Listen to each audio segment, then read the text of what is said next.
Bizni uyimizda mana bunday edi degan gapni bir umrga unuting.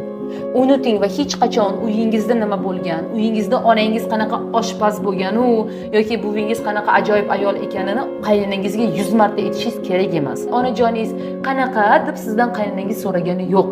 Siz bunga o'tirib olib, bilasizmi mana onam qanaqa yoki bilasizmi mana otam qanaqa deb solishtirishni qilmang. Bu juda yomon narsa.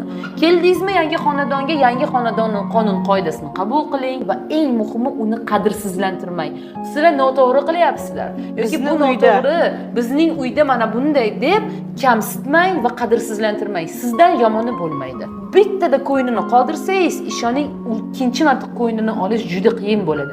Shuning uchun tilga ehtiyotli bo'ling. Tilim bor deb hamma narsani gapirish kerak emas, qizlar salgina u yoq bu yog'iga qarab, moslashib, birinchi kelganingizdan ayting, "Oyjon, yangi xonadonga keldim. Rahmat sizga, qabul qildingiz.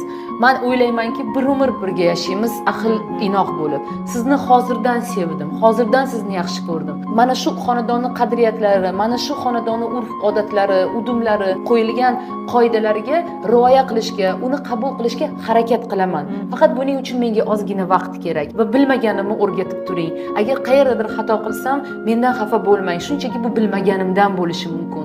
Bir yomon noto'g'ri gapirib qo'ysam, joyida meni to'g'rilab keting, men sizni eshitaman deng va sizga aytilgan gaplarni keyinchalik tanqid sifatida qabul qilmang.